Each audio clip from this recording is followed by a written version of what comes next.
खलनायक, एक प्रेमकथा. लेखक प्रिया उंबरकर. वाचक स्वर सिद्धी गायकर.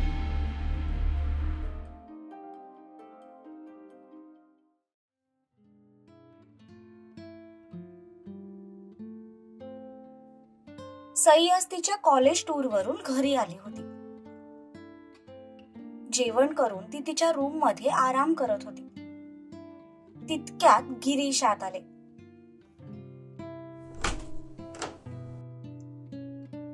सई, तपूला फोन लाव. 3 दिवस झालेत, तिची काहीच खबर नाहीये.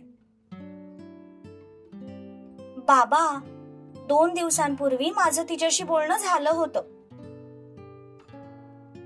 त्याला 2 दिवस झाले सई. आता परत फोन लाव आणि फोन स्पीकरवर टाक. ते तिथल्या खुर्चीत बसले. तसा सईने तिचा मोबाईल हातात घेतला आणि तपस्याला फोन लावला. The person you have called is currently not available. पण फोन नॉट रिचेबल येत होता. नॉट रिचेबल येतोय बाबा. बहुतेक तिथे रेंज नाहीये. अशी कशी रेंज नाही? एक काम कर, तू तिला व्हॉट्सअप मेसेज टाक, म्हणजे बघितल्यावरती ती तुला कॉल करेल परत. ठीक आहे बाबा.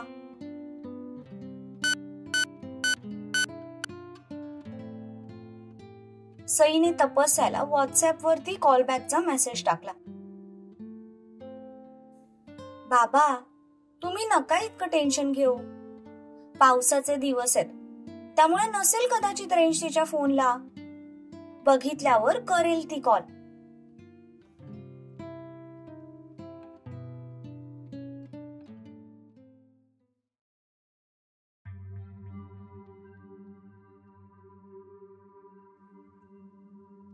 जॅक, काही बोलले ते दोघं? कोणी पाठवलं होतं त्यांना?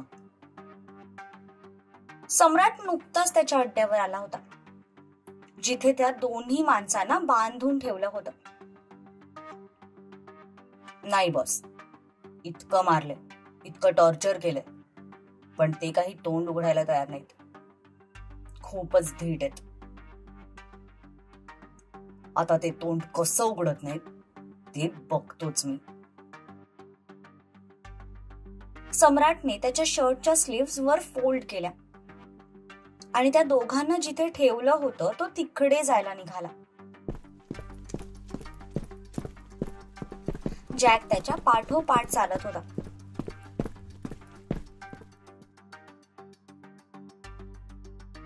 सम्राटने जोरात दरवाजा लोटला. तो आत गेला तर समोर त्या दोघांना खुर्चीवर बांधून ठेवलं होतं. त्यांच्या पूर्ण शरीरावर मारल्याच्या खुणा होत्या. चेहरा जखमांमुळे काळा निळा पडला होता. सम्राटने बाजूच्या टेबलवर असलेला पाण्याचा जार हातात घेतला आणि एखादा स्प्रे मारावा तसं खूप जोरात ते पाणी त्याने त्या दोघांच्याही तोंडावर मारलं.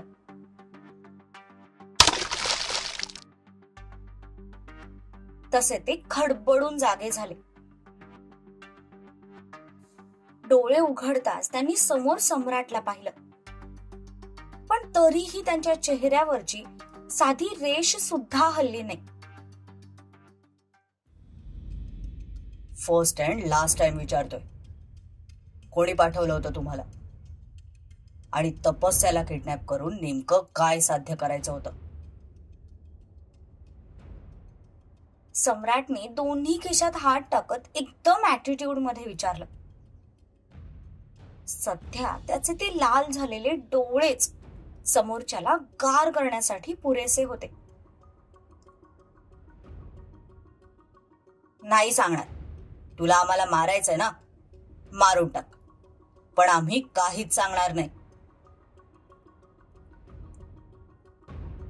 तुम्हाला मारण्यात मला काहीच इंटरेस्ट नाही. पण हा, तुम्ही जर मला खरं काही ते सांगितलं नाही तर तुम्हाला अशी शिक्षा मिळेल ना जी मरणापेक्षा भयंकर असेल. लास्ट टाइम विचारतोय, सांगताय की नाही खरं काय आहे ते? तशा त्यांनी फक्त नाही मध्ये माना डोलवल्या. ठीक आहे, आता तुमच्यासोबत जे होईल त्याला सर्वस्वी तुम्ही जबाबदार असाल. परत म्हणायचं नाही की मी काही सांगितलं नव्हतं म्हणून. त्याने खिशातला मोबाईल बाहेर काढून कोणाला तरी कॉल केला.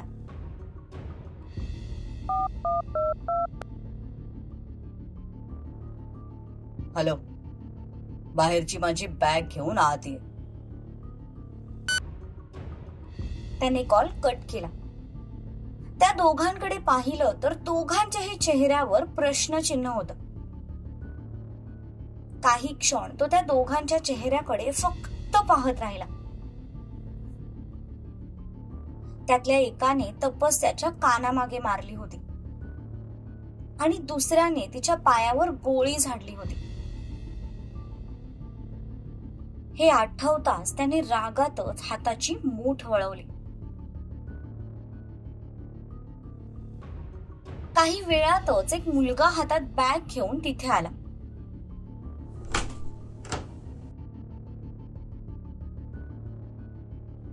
सम्राटने ती बॅग घेतली, तिथल्या टेबलवर ठेवत ती उघडली.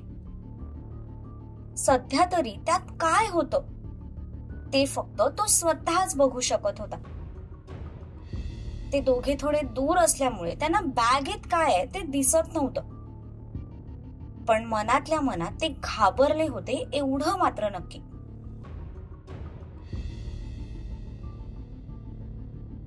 जॅक. Yes boss. हे हातात पकड. सम्राटने बॅग त्याच्या हातावर ठेवली. त्याच्या हातातली मधाची पॅकेट बघून ते दोघं गोंधळले. आता या मधाच्या पॅकेटचं हा नक्की काय करणार असा ते दोघं विचार करत होते. सम्राटने बॅग मधून एक कात्री बाहेर काढली आणि मधाचं पॅकेट हातात घेत साईडने कट केलं. तो पॅकेट घेऊन त्या दोघांसमोर जाऊन उभा राहिला. त्या दोघांच्याही चेहऱ्यावर अजूनही गोंधळ स्पष्ट दिसत होता. ते गोंधळात अडकलेलेच होते. तितक्यात दरवाजातून दोन मुलं एक मोठी पेटी घेऊन आत आले. पण त्या पेटीकडे बघताच दोघांचेही डोळे भीतीने मोठे झाले. त्यात मधमाशा होत्या, त्या पण अगदी मोठ्या. ए, काय करणार आहेस तू? त्यातला एक जण म्हणाला. तसंच सम्राटने एक सनकन त्याच्या कानामागे ठेवून दिली. काही वेळासाठी तर त्याला मंदिरातली घंटा जोरात वाजल्यासारखं वाटलं. त्याचा तो कान पूर्णपणे बधीर झाला होता. हा तोच होता ज्याने तपस्याच्या कानामागे मारली होती. एका मुलीवर हात उचलताना लाज कशी नाही वाटली? खूप मुश्किलने तो स्वतःचा राग कंट्रोल करत होता. मनात तर येत होतं आत्ताच्या आत्ता त्याच्या डोक्यातून बुलेट आर पार कराव्या, पण सध्या तरी तो हे करू शकत नव्हता. कारण हे सगळं त्यांनी नेमकं कोणाच्या सांगण्यावरून केलंय हे त्याला जाणून घ्यायचं होतं. सम्राटने डोळे बंद करत स्वतःचा राग शांत केला आणि पुन्हा डोळे उघडले. हे मध या दोघांच्या अंगाला चोळा आणि द्या ती पेटी उघडून.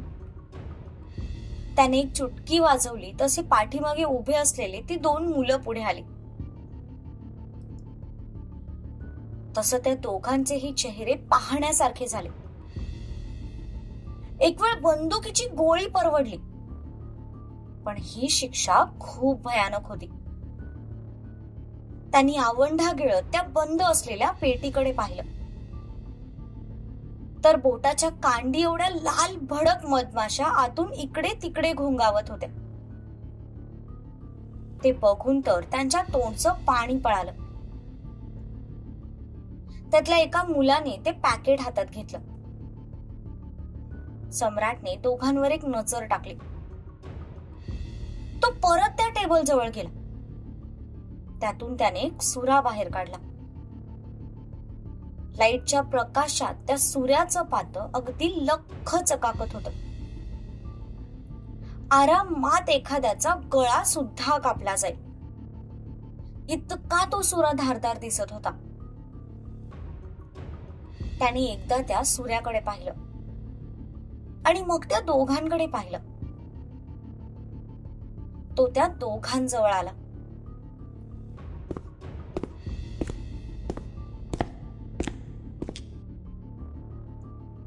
त्याने त्यातल्या दुसऱ्या माणसाकडे पाहिलं ज्याने तिच्या पायावर गोळी चालवली होती.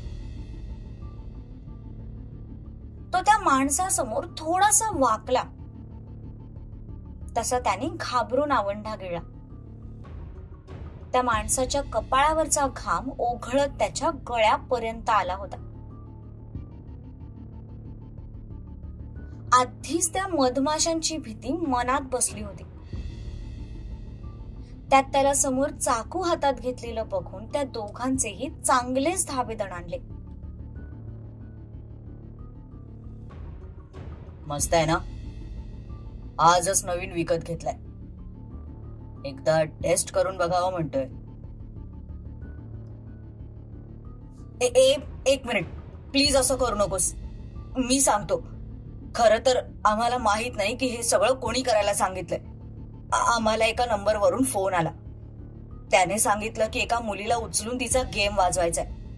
आम्हाला फक्त तो ऍड्रेस आणि तिचा फोटो मिळाला होता.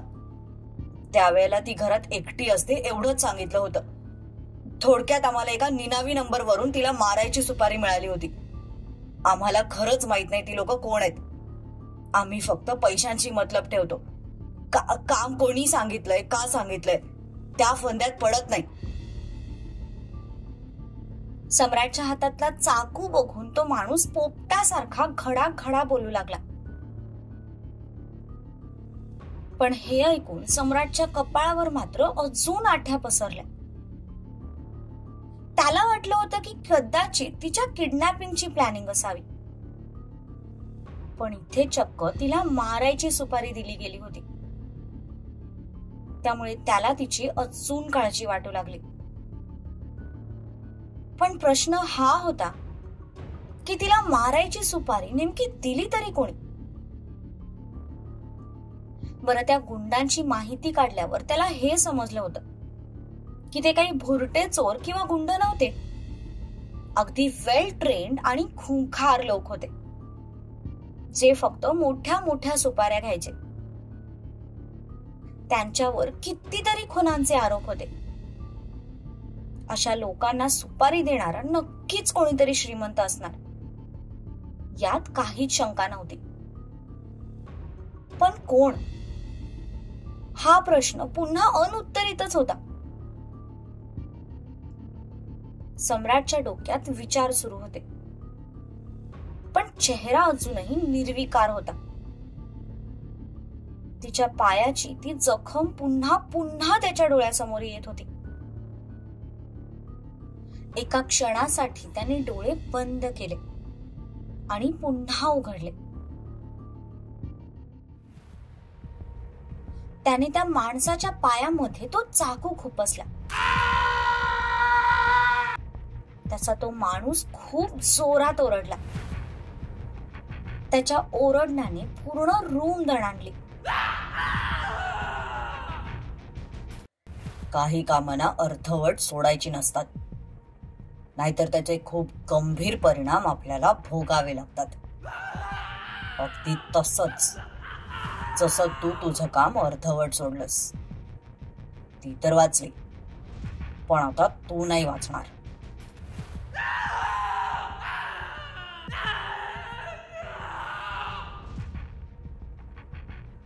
त्याने तो चाकू आतल्या आत गोल फिरवला.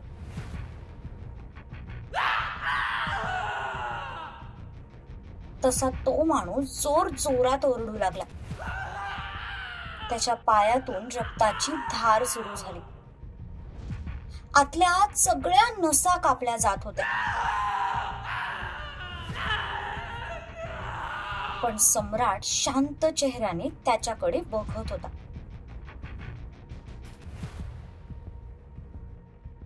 खून खराबे त्याच्यासाठी काही नवीन नव्हतं. हे त्याचं रोजचं काम होतं. पण काही दिवसांपासून त्याची लाईफ एका वेगळ्याच टर्निंग पॉइंटवर जाऊन पोहोचली होती. आज कितीतरी दिवसांनी त्याने चाकू परत हातात घेतला होता, तोही फक्त तिच्यासाठी. जितक्या वेदना तिला झाल्या त्यापेक्षा जास्त वेदना तो त्यांना देणार होता. इंजेक्शन घेतानाचा तिचा तो त्रासिक चेहरा त्याला अजूनही जसाच्या तसा आठवत होता. ते आठवून त्याच्या शरीरातल्या नसा भिनभिनत होत्या.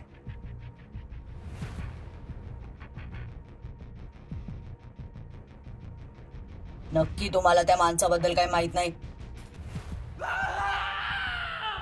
त्याने चाकू बाहेर काढला तर अर्ध्यापेक्षा जास्त चाकू रक्ताने माखला होता. नाही, खरंच आम्हाला त्या लोकांबद्दल काहीच माहित नाही. पण ज्या नंबरवरून फोन आला होता तो नंबर आम्ही तुम्हाला देतो,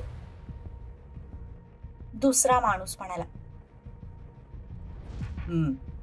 जॅक, याच्याकडून नंबर घे. आमचे मोबाईल तुमच्याकडेच आहेत. जॅकने त्यांचे फोन मागवून घेतले. त्यातून त्यांना फोन करणाऱ्याचा नंबर मिळाला. पण सम्राटसाठी तो काही पुरेसा पुरावा नव्हता. फोन करणारा इतका मूर्ख नसणार हे तर त्याला चांगलंच माहित होतं. नक्कीच फोन एखाद्या फोन बूथवरून किंवा एखाद्या नवीन सिम कार्ड वरून केला असावा आणि ते सिम कार्ड डिस्ट्रॉय केलं गेलं असावं हे त्याला माहिती होतं. आता त्याची तपस्याबद्दलची चिंता अजून वाढली होती. तो चाकू त्याने तसाच बॅगमध्ये टाकला आणि तिथून बाहेर पडला.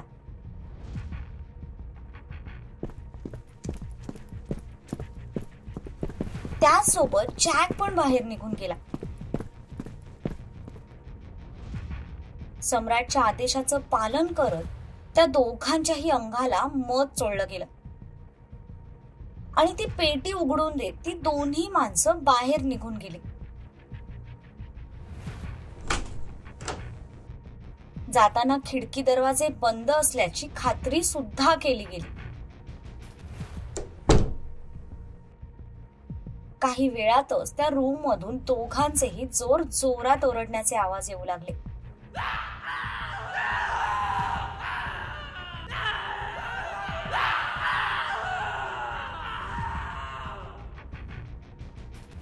पण थोड्या वेळानंतर ते आवाज बंद झाले. पण माशांच्या भिणभिणण्याचा आवाज मात्र अजूनही बाहेर येत होता.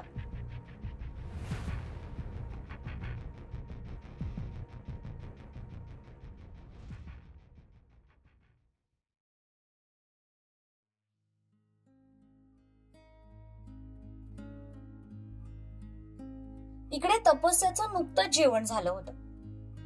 ती टॅबलेट्स घेतच होती. तितक्यात आत्या रूम मध्ये आल्या.